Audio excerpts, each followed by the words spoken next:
오늘 우리에게 주시는 하나님의 말씀은 누가복음 9장 23절의 말씀입니다. 또 무리에게 이르시되 아무든지 나를 따라오려거든 자기를 부인하고 날마다 제 십자가를 지고 나를 따를 것이니라. 이는 우리에게 주시는 하나님의 말씀입니다. 아멘.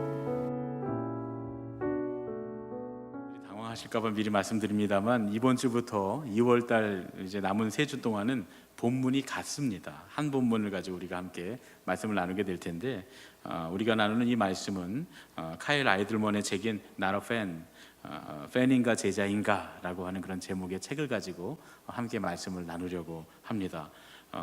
말씀 나누다 보면 제가 막 이렇게 열변을 토할 때가 있는데 제가 여러분들을 다그치거나 여러분들을 혼내려고 하는 것이 아니라 책에 그렇게 나와 있는 겁니다. 여러분 상처받지 마시기를 부탁을 드리고 이 좋은 책인데 저도 읽으면서 다시 한번 제자의 삶이 무엇인가, 신앙이 무엇인가를 돌아보는 그런 계기가 됐던 아주 좋은 책입니다. 여러분들이 궁금하시면 꼭 책을 사서 읽어보시면 큰 도움이 될 것 같습니다. 이 책의 에필로그를 보면 아주 중요한 이야기가 맨 뒤에 에필로그에 기록이 되어 있습니다. 윌리엄 보든이라고 하는 사람의 이야기가 나오는데 이 윌리엄 보든의 삶은 1800년대 말에 그런 낙농회사의 상속자로 태어나는 것으로부터 시작이 됩니다. 프린스턴과 예일 대학교에서 공부한 아주 우수한 인재였습니다. 그런데 고등학교를 졸업하고 부모님의 권유로 세계 여행을 떠났다가 그곳에서 복음이 닿지 않는 곳에 찾아가라 하시는 하나님의 강력한 부르심을 듣습니다. 그리고 그 부르심에 응답해서 선교사의 삶을 살기로 작정을 하고 결단을 합니다. 그리고 성경책에 문장 하나를 씁니다. 남김없이, 이렇게 문장을 씁니다. 그가 예일 대학에 들어갔는데 예일 대학에 들어가서 이제는 내가 주님만 사랑해야 되겠다. 예일 대학에 들어갔던 그 첫 해에 이제부터는 주님만 사랑하리라, 그렇게 결심을 합니다. 그리고 아침마다 성경을 읽고 기도하는 모임을 만듭니다. 그가 이런 일들을 해나가면서 예수님을 따르려면 나에게 온전한 헌신이 필요하구나 라는 생각을 합니다. 그래서 그가 예일대학 4년을 다니는 동안에 열심히 성경을 읽고 전도하고 돕는 일에 헌신한 끝에 예일대학교를 졸업할 때 그 모임이 1000개로 늘어났다는 거예요. 그리고 또 대학을 다니면서 노숙자들과 알코올 중독자들을 돕기 시작합니다.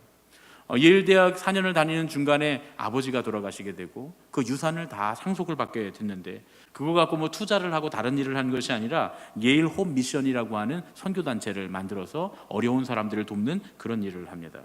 그가 그렇게 대학교를 다니면서 하나님께 온전히 헌신한 후에 그가 대학을 졸업하면서 성경책 뒤에 또 한 줄의 문장을 씁니다.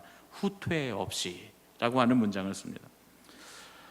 윌리엄 보든이 이제 선교사가 되기 위해서 중국의 간수성에 내가 복음을 전해야 되겠다, 이제 이슬람 지역에 복음을 전해야 되겠다, 이런 마음을 가지고 이슬람 문화권을 이해하기 위해서 이집트 카이로로 여행을 떠납니다. 그가 예수님을 따르기 위해서는 뒤를 돌아보지 말아야 하겠다, 뒤돌아보지 않으리라 하는 결심을 가지고 이제 모든 것을 다 포기하고 이집트에 선교 훈련을 받으러 갔는데 그만 그곳에서 척수막염에 걸리고 맙니다. 그리고 한 달 뒤에 25살의 아까운 나이로 세상을 떠나게 됩니다. 자기의 나라의 본국으로 돌아오지 못하고 그만 카이로에 묻히게 되는데 그가 죽은 뒤에 그의 성경책을 보니까 마지막으로 3번째로 이런 문장이 적혀 있었다 그럽니다. 후회 없이. 윌리엄 보든의 삶을 보면서 어떤 사람들은 너무 어리석은 삶이 아닌가 생각할 수도 있습니다. 예수님을 따른다고 결심을 하고 가족도 버리고 재산도 버리고 자신의 미래까지 다 버렸지만 결국 자기가 가고자 하는 그 열매를 얻지 못하고 목적지까지 가지도 못하고 선교지인 중국에는 가보지도 못한 채 그의 생을 마감했으니까 어떤 사람들이 생각할 때는 이거 참 너무 안타깝고 너무 어리석은 인생이 아닐까, 그렇게 말할 수도 있을 것 같습니다. 하지만 그가 살아가는 과정, 어떤 열매를 보았다거나 어떤 결과를 맺지 못했어도 자기가 가진 목적에까지 다가가지 못했어도 그가 예일 대학에서 영적인 부흥을 일으키고 수많은 사람들을 전도했던 일, 또 그의 이야기를 듣고 많은 사람들의 선교사, 수천 명의 사람들이 선교사가 되기로 작정하고 선교사가 된 일, 그렇게 생각해 보면 그의 인생은 결코 실패작이 아니었다, 이렇게 말할 수 있을 겁니다. 그가 어떤 열매나 결과를 보지 못했어도 그가 살아오는 과정이 제자로 살았고 또 제자로 살기 위해 애썼던 그의 모습을 보면서 그를 아는 모든 사람들은 그를 영원한 그리스도의 제자로 기억하게 될 겁니다. 우리가 만약에 이렇게 어떤 결과나 열매를 바라보는 것이 아니라 살아가는 하루하루의 과정을 주님을 향해서 나아가는 그런 제자로서의 삶을 결단하게 된다면, 윌리엄 보든처럼 살게 된다면 우리의 삶이 얼마나 달라지겠습니까? 예수님께서 기적을 행하신다는 소문을 듣고 수많은 사람들이 모여듭니다. 예수님께서 모인 사람들을 보니 장정만 5천 명이 됐다 그래요. 장정만 5천 명이니까 학자들에 의하면 3배수로 하면 여자들하고 아이들까지 해서 3배수로 하면 15,000명, 4배수까지 하면 한 2만 명 정도의 사람들이 모였다는 거죠. 예수님께서 그들을 불쌍히 여기셔서 오병이어의 기적을 일으키십니다. 그 많은 사람들이 먹었습니다. 그런데 그런 놀라운 기적을 체험한 사람들이 그 다음 날에는 더 많이 모였다는 거예요. 그렇게 더 많이 모인 사람들에게 예수님이 이렇게 말씀하십니다. 내가 진실로 진실로 너희에게 이르노니 너희가 나를 찾은 것은 표적을 본 까닭이 아니요 떡을 먹고 배부른 까닭이로다. 수많은 군중들이 모였는데 예수님을 따르기 위해서가 아니라 굶주린 배를 채우기 위해서 왔다는 거예요. 그들이 원하는 것은 예수님이 아니었다는 겁니다. 정말 예수님을 따르기 위해서, 예수님을 만나기 위해서 왔다기보다 자기들의 굶주린 배를 채워주셨기에 주님을 따라왔다, 그런 얘기죠. 예수님께서 보신 것은 거기 모여있는 사람들의 수가 아니었다는 겁니다. 거기 모인 사람의 수가 아니라 그 안에 있는 예수님을 따르는 사람들, 거기에 예수님은 관심이 있으셨습니다. 예수님께서 보시는 것은, 우리 교회를 향해서 예수님께서 지금 바라보고 계신 것은 얼마나 많은 사람들이, 성도가 모였는가에 대한 것이 아니라 그런 얘기죠. 주님을 따르는 우리의 헌신의 깊이가 얼마나 깊은가를 주님께서는 보실 것이다, 그런 얘기입니다. 제가 세들백 교회에 2번 갔는데 2번 갔을 때 모두 리고렌 목사님이 광고를 하면서 이런 얘기를 하더라고요. 새신자가 많이 모이는 것은 부흥이 아닙니다. 새신자가 많이 모이는 것이 부흥이 아니라 헌신자가 늘어나는 것이 부흥입니다. 그러면서 함께 일할 발런티어들을 모집하는 그런 광고를 제가 봤습니다. 여러분, 우리는 그동안 제자의 길을 너무 잘못 포장해 온 것이 아닌가. 제자의 길이 편안하고 제자가 되면 누릴 축복이 많고 이렇게 생각한 것이 아닌가 말입니다. 그런데 제자의 길은 그렇지 않습니다. 어쩌면 제자의 길은 윌리엄 보든이 적어놓은, 성경책에 적어놓은 것과 같이 남김없이, 후퇴 없이, 후회 없이 하루하루를 살아가는 것, 어떤 열매나 결과를 얻기 위한 것이 아니라 그냥 그것 자체가, 예수님을 따라가는 삶의 자체가 목적인 그런 삶이 아닐까 하는 겁니다. 이 카일 아이들먼이 이 책에서 우리가 제자로서 살기 위해서 스스로에게 7가지를 질문해야 된다고 우리에게 말씀을 합니다. 그 7가지 중에 첫 번째는 팬인가 제자인가 하는 겁니다. 팬에 대해 가장 기본적인 사전적 정의는 누군가를 열정적으로 좋아하는 사람입니다. 요즘에 동계올림픽이 시작됐는데 남자분들 즐거우시죠? 저희도 어제 온 가족이 모여서 쇼트랙 구경을 하면서, 관람을 하면서 우리 애들이 거기 가서 보고 싶다 그러더라고요. 거기 가면 얼어 죽어. 얼마나 추운데 집에서 따뜻하게 여기서 간식 먹으면서 이렇게 보는 거야. 이제 아이들하고 함께 모여서 이야기를 하는데 누구는 스키 점프를 보러 간다라고, 누가 그러더라고요. 스키 점프 표가 있는데 목사님 드릴까요? 그래서 저희 거기 가면 얼어 죽습니다. 거기 싫고 집에서 볼래요. 모든 사람들이 다 TV를 보고 있습니다. 아주 신나죠. 즐겁습니다. 우리 선수가 나갔다 하면 1등으로 들어오고 나갔다 하면 올림픽 신기록이 세워지고 얼마나 재밌습니까? 우리가 이렇게 스포츠를 보면서 열광하고 신나하고 즐거워합니다. 또 잘 안 될 때는 안타까워하고 속상해하죠. 우리 선수가 실수라도 한다면, 또 어떤 요인 때문에 잘못된다면 참 마음이 아프고 속상하고 막 박수를 치면서 아이고 안타까워하는 그런 우리의 모습을 봅니다. 월드컵 축구 같은 거 볼 때 난리가 나죠. 우리나라에 왜 이렇게 축구 전문가들이 많은지, 저렇게밖에 못한다고, 저렇게 뛰지도 않는다고. 사실은 우리는 거기 가면 걸어 다녀도 힘들 텐데 선수들 뛰지 않는다고 막 그 선수들의 4분의 1도 우리는 못할 텐데, 그 정도만 해도 꽤 잘하는 걸 텐데 그렇게 우리가 이야기하죠. 이런 전술을 짰어야 된다고 하고 저 사람을 넣었어야 된다고 하고 이미 감독보다 더 많이 알고 있습니다. 그런데 중요한 건 우리가 그렇게 열정적으로 응원하고 많은 것을 알고 있지만 정작 우리는 경기에 나가지 않는다고 하는 겁니다. 아무리 열렬해도 선수들에 대해서 줄줄 꿰고 있어도 경기 규칙을 잘 알고 이 경기를 어떻게 운영해야 되는지까지 참 감독처럼 잘 알고 있다고 해도 우리는 팬에 불과합니다. 팬은 경기를 하는데 필요한 희생과 고통, 그 사람들이 그 경기를 하면서 얼마나 희생하고 고통당하고 있는지를 알지 못한다, 그런 얘기죠. 그리스도인도 마찬가지입니다. 팬인 그리스도인들은 예수님에 대해서는 모르는 게 없습니다. 팬인 그리스도인들은 신앙에 대해서는 모르는 게 하나도 없습니다. 너무 잘 알고요. 어떻게 교회를 운영해야 되는지, 어떤 식으로 우리가 신앙생활을 해야 되는지 이런 것들에 대해서 너무 잘 알고 있습니다. 어떤 때는 심지어 목사보다 목회를 더 잘 아시는 분들도 계십니다. 그런데 그렇게 다 많은 것들을 알고 있다고 하지만 진짜 주님은 알지 못하고 주님을 따르지 않는 사람들이 너무 많습니다. 오늘날 교회의 가장 큰 문제가 뭐냐? 예수님에 대해서는 참 많이 아는데, 신앙에 대해서는 참 많이 아는데 예수님을 따를 생각이 없고 신앙의 삶을 살 생각이 없는 팬들로 가득하다는 거예요. 그런데 중요한 건 그런 팬들이 자신들을 그리스도의 제자라고 착각한다는 데 문제가 있습니다. 우리가 요즘에 그 비전위원회를 열어서 우리 장로님들, 권사님들, 또 집사님들 이렇게 모여서 우리 교회에 이제 비전을 세우는 그런 일을 하고 있습니다. 어떻게 우리 교회가 좋은 교회가 되고 어떻게 하면 하나님께서 기뻐하시는 교회가 될까? 어떤 비전을 꿈꾸면서 우리가 어떤 일들을 하면서 교회가 교회다운 교회로 나아갈까? 열심히 공부하고 있는데 작년에 그 통계가 하나 있습니다. 우리 교회인들 중에 교회를 방황하고 있는 분들, 흔히 가나안 교인들이라고 하는 사람들이죠. 잘 아시겠지만 그 가나안 교인을 거꾸로 하면 안 나가 교인.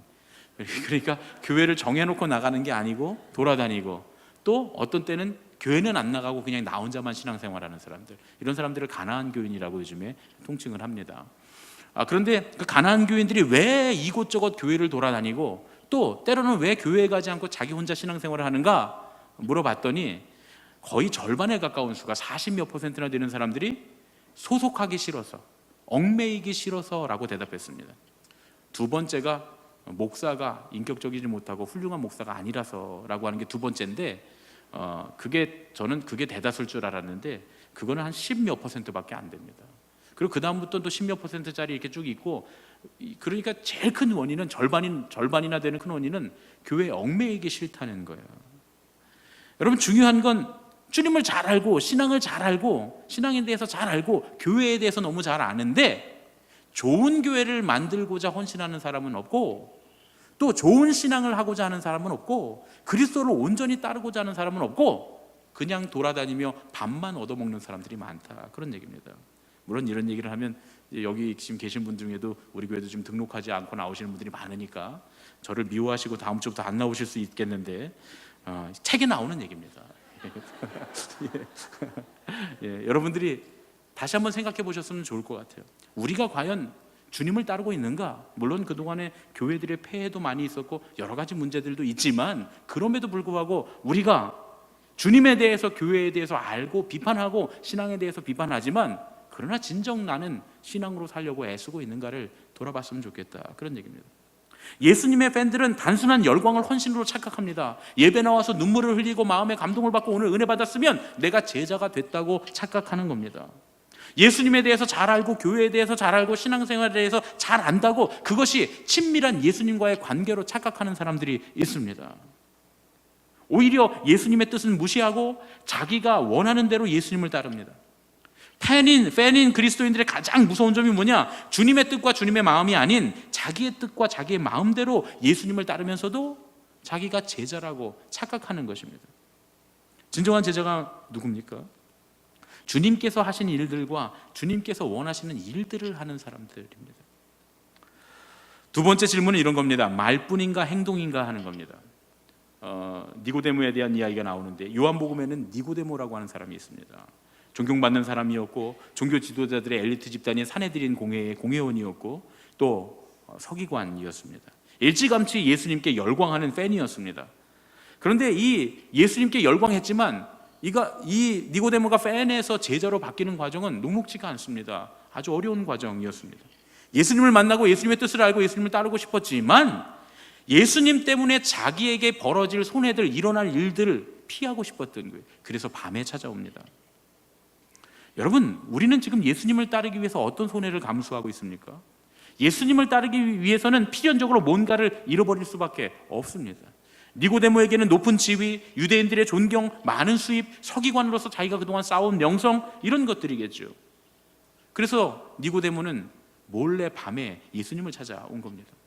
요한복음은 빛과 어둠이라고 하는 이슈가 있어요. 요한복음을 관통하고 있는 이슈 중에 하나인데, 이 요한복음을 읽다가 어둠이 나오면 별로 긍정적이지 못한 부정적인 이야기입니다. 니고데모가 어두운 밤에 찾아왔다고 하는 건 주님이 원하시는 것이 아니었다는 거예요. 주님은 니고데모가 낮에도 예수님을 따르기를 원하셨습니다. 그런데 실제로 밤에서 낮으로 바뀌는 사람의 대표적인 사람이 니고데모입니다. 니고데모는 이제 팬에서 점점 제자로 변해갑니다. 산헤드린 공회에서 예수님을 재판할 때 예수님을 변호하고 자기의 믿음을 드러냅니다. 그리고 예수님의 십자가 아래까지 나아가서 예수님의 장례를 치르는 담대한 신앙의 모범을 보입니다. 그가 자신이 감당해야 될 손해를 기꺼이 감수하는 제자가 되었다, 그런 얘기죠. 여러분, 참된 제자는 자기의 삶 가운데 주님을 드러내는 사람입니다. 물론 우리의 삶 가운데 주님을 드러낸다는 게 우리의 정치적인 어떤 이슈를 드러낸다든가 혹은 나의 어떤 윤리적이거나 도덕적인 모습을 드러낸다는 말은 아닙니다. 예를 들어서 내가 동성애에 대해서 어떤 입장을 취하고 있는가, 뭐 어떤 입장이든 양쪽이 전부 다 예수님의 마음이라는 거예요. 내가 정치에 대해서 어떤 입장을 취하고 있는가, 진보든 보수든 다 양쪽이 다 예수님의 마음이라는 거예요. 이런 것들은 진정으로 예수님을 드러내는 것이라고 말할 수 없습니다. 그건 나의 정치색을 드러내고 나의 어떤 그런 나의 윤리성이나 이런 것들을 드러내는, 윤리적 측면을 드러내는 모습들이죠. 그런데 사람들이 예수님을 드러낸다고 하면서 자꾸 자기 걸 드러내면서 그것들 가지고 서로 싸웁니다. 이런 것들은 주님을 진정으로 드러내는 게 아닙니다. 주님을 드러내는 것이 무엇인가? 내가 손해보기를 각오하고 손해보기를 감수하고 드러내는 신앙. 그러니까 다시 말하면 내가 예수님을 드러냄으로써 내게 막대한 손해가 온다고 하더라도 감수할 수 있는 믿음, 그런 믿음이 있어야 한다는 거예요. 예수님을 드러낸다고 하는 건 세상 가운데 내가 예수 믿는 자임을 드러내고 예수님처럼 겸손히 헌신하고 손해보며 희생하며 살아가겠다라는 겁니다. 참된 제자는 자기의 삶 가운데 주님을 드러냅니다.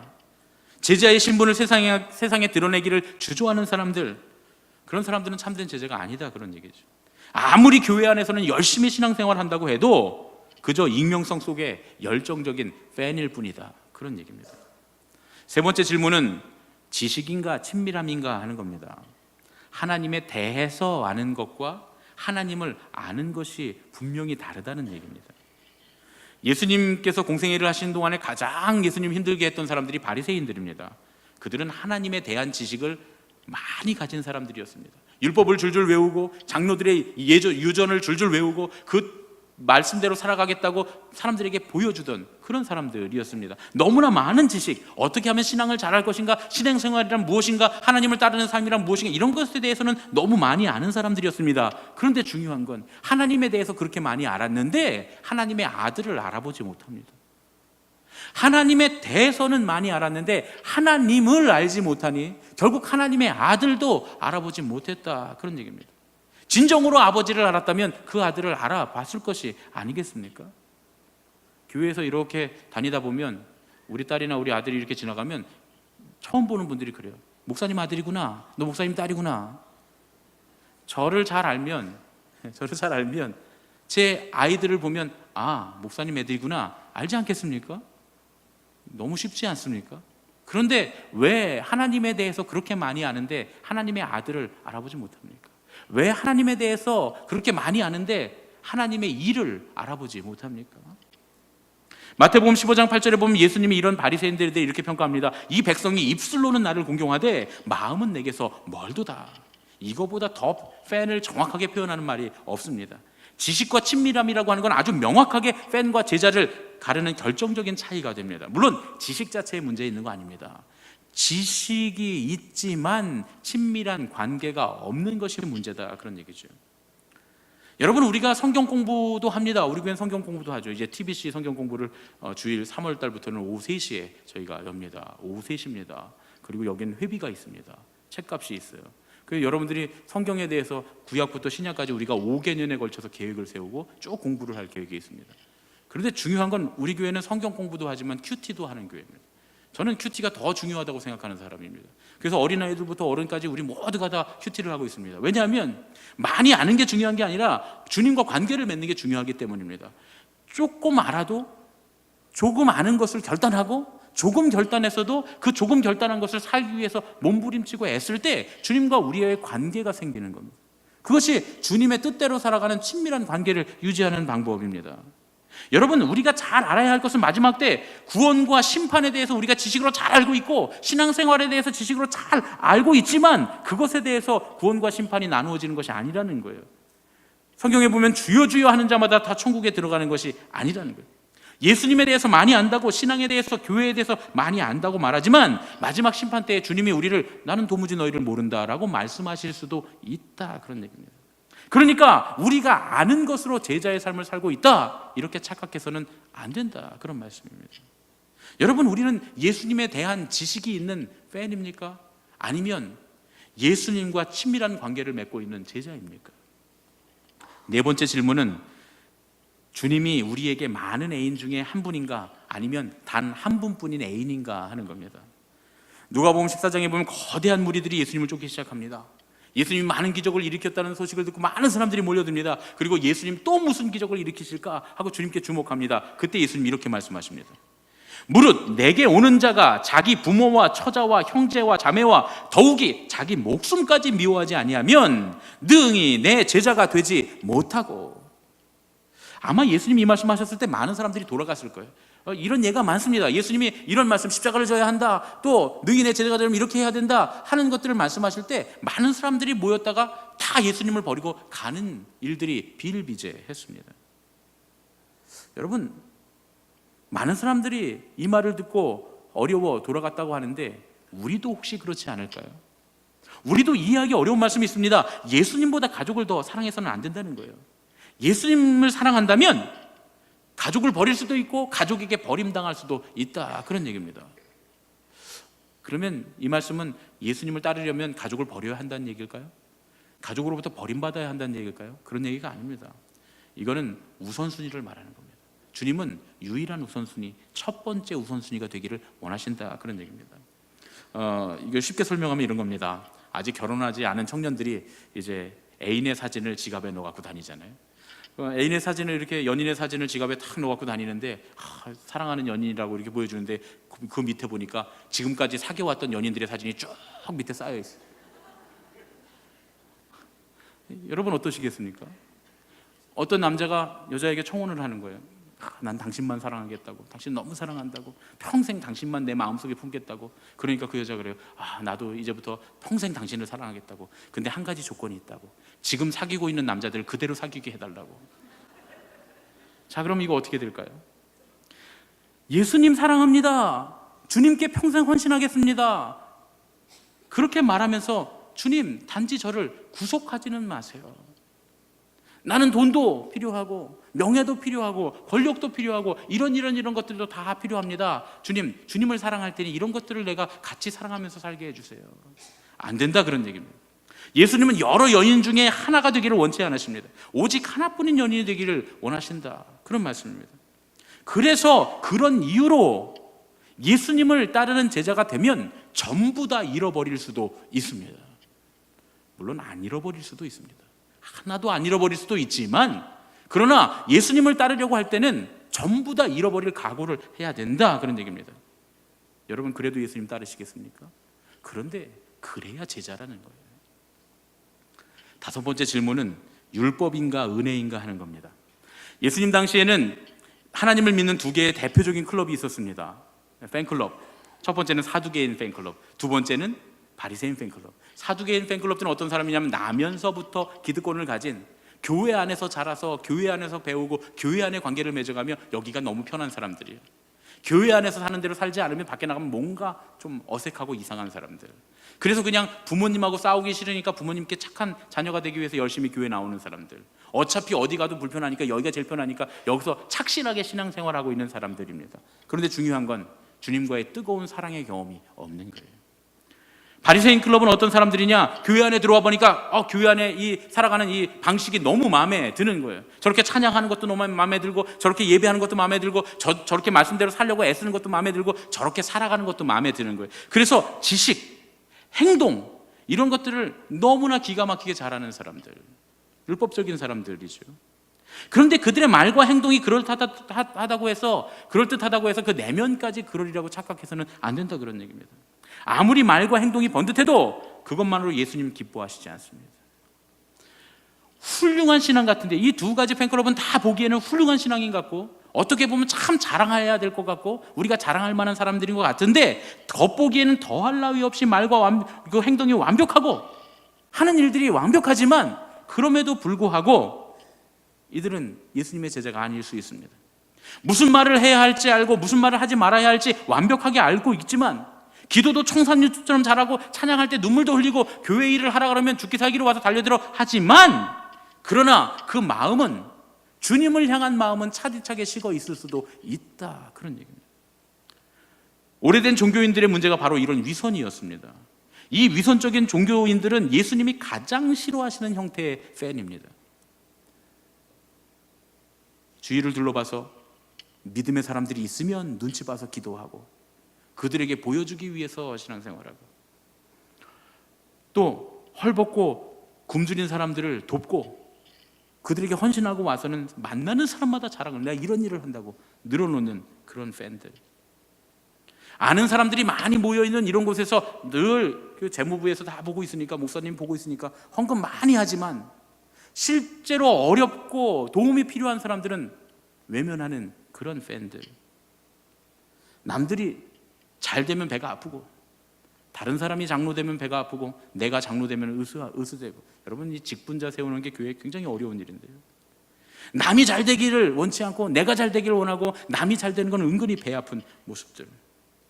그런데 여러분, 하도 오랫동안 이런 위선 속에 살아서 내가 그런 팬인지도 모르는 그런 팬들도 있다, 그런 얘기죠. 이런 얘기하면 제가 되게 부담이 되는데 책에 있는 겁니다, 여러분. 제가 예. 여섯 번째 질문은 자신의 힘인가 성령의 충만함인가, 그런 얘기입니다. 성령의 능력 없이 예수님을 따르려고 하면 금방 짜증과 분노가 일어나게 됩니다. 시간이 조금 지나면 말이죠. 사도행전 1장 8절에 보면, 오직 성령이 너희에게 임하시면 너희가 권능을 받고, 성령이 너희에게 임하시면 너희가 권능을 받는다고 기록되어 있습니다. 팬은 자기 힘으로 예수님을 따르려고 하지만, 제자는 성령의 능력을 믿고 의지합니다. 처음에는 열정을 가지고 즐거워서 재밌어서 자기가 드러나는 것이 좋아서, 혹은 하고 싶은 일이라 열심히 최선을 다해 자기 일을 합니다. 그런데 조금씩 힘을 잃어버립니다. 자꾸 주님의 일을 한다고 교회 온다고 하는데 자꾸 짜증이 나고, 자꾸 화가 나고, 자꾸 일하는 사람들을 보면서 분노가 일어나고, 그런 모습이라면 내가 팬이 아닌가를 생각해 봐야 됩니다. 내 힘으로 하고 있지 않은가 다시 돌아봐야 한다, 그런 얘기죠. 성령께서 도우시는 힘을 구해야 됩니다. 자기 힘으로 하다 보면 처음엔 기분과 감정으로 시작해서 열정적으로 헌신할 수 있지만 점차 힘을 잃어갑니다. 그러나 성령님께서 공급하시는 능력으로 하면 조금씩 빛이 어둠 가운데 들어오면 어둠이 조금씩 물러나는 것처럼, 마찬가지로 우리가 점점 더 기쁘게 일할 수 있다, 그런 얘기입니다. 그래서 우리는 성령님께서 시키시는 만큼만 일하는 사람들입니다. 이 말을 여러분 오해하지 마십시오. 목사님, 성령이 마음에 힘 주시지 않아서 저는 못하겠습니다, 뭐 이런 얘기를 하라는 게 아닙니다. 성령님께서 힘 주시는 만큼만 일할 뿐만 아니라 성령님께서 힘 주시는 만큼 일하는 사람들입니다. 성령님께서 가시는 만큼 따라가는 사람이자 성령님께서 가시는 데까지만 따라가는 사람들, 이것이 진정한 제자다, 그런 얘기입니다. 결코 성령을 넘어서지도 않고, 결코 성령을 따라가지 않지도 않고, 끝까지 주님을 따라가며 주님이 우리에게 원하시는 만큼까지만 기쁨으로 하는 사람들, 그 사람들이 진짜 제자다, 그런 얘기입니다. 여러분, 우리는 지금 내 힘으로 일하고 있는 팬입니까? 아니면 성령께서 공급하시는 힘으로 일하고 있는 제자입니까? 마지막으로 7번째는 의무인가 관계인가 하는 겁니다. 이 얘기는 처음부터 계속 하는 얘기 중에 나왔습니다만, 예수님께서는 산상수훈에 보면 목적지로 가는 두 개의 길이 있다고 말씀하세요. 좁은 길과 넓은 길이 있다는 거예요. 분명히 말씀대로 산다는 건 좁은 길이죠. 그런데 여러분, 좁은 길은 올바른 행위를 말하는 게 아닙니다. 도덕적이고 윤리적인 올바른 행위를 말하는 게 아닙니다. 올바른 관계를 말하는 겁니다. 주님은 올바른 행위보다 올바른 관계를 더 중요하게 생각하십니다. 우리가 올바른 당연히 그런 행위라고 생각하는 올바른 일들이라고 해서 주님께서 진정 우리에게 원하시는 일이 아닐 수도 있다, 그런 얘기죠. 예를 들어서 아내와 남편이 있는데 집안일도 서로 나누어서 하고 함께 시간도 보내고 식사도 같이 합니다. 아이들과도 함께 놀아주고요. 분명히 부부의 의무를 다 하고 있습니다. 그런데 그렇게 한다고 부부관계가 만족스럽습니까? 서로가 올바른 행위를 하고 있어도 올바른 관계가 없으면 불만족스러울 수 있습니다. 시간을 함께 하고 서로 공유하지만 서로의 마음이 다른 곳에 가 있을 수도 있지 않습니까? 또 서로 대화를 나누고 있지만 서로의 관심에 대해서는 철저히 무시한 채 내 관심만 이야기할 수도 있지 않습니까? 여러분 한번 생각해 보십시오. 주님과 함께 평생 신앙생활을 했다고 교회 안에 들어와서 이렇게 예배드리고 주님 헌신하고 또 신앙생활을 했다고 했는데 주님의 마음과는 전혀 상관없이 우리의 마음과 뜻대로 했다면 나중에 우리가 분명히 구원받은 제자라는 확신을 가지고 열심히 살았는데 열심히 신앙생활을 했는데 그것이 거짓된 확신이었어서 평생 살다가 심판의 날에 내가 팬에 불과했다는 사실을 알게 된다면 얼마나 어렵겠습니까?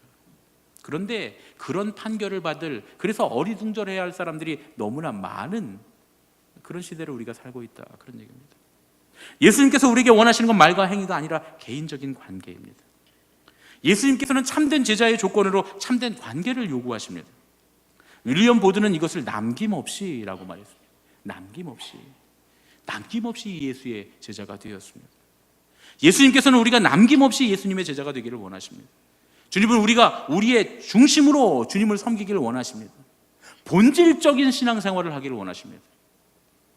우리의 중심이 아닌 껍데기로만 주님을 섬기고 비본질적인 것들을 본질적인 것인 양 따라가는 그런 어리석음에서 벗어나 이제 중심으로 본질적으로 예수님을 따라가야 합니다. 여러분, 오늘의 말씀 가운데 우리가 중심으로 본질적으로 예수님을 따르기 위해서 결단해야 될 것들이 무엇이 있습니까? 여러분 한번 가만히 생각해 보십시오. 분명히 우리가 7가지 중에 결단해야 될 것이 한두 가지쯤은 누구나 있을 것입니다. 오늘 이 시간에 함께 기도하면서 결단하는 시간이 되기를 예수님의 이름으로 축원합니다. 우리 옆에 계신 분들과 좀 무서운 인사지만 이렇게 인사하겠습니다. 남김없이 예수님의 제자가 됩시다. 남김없이 예수님의 제자가 됩시다.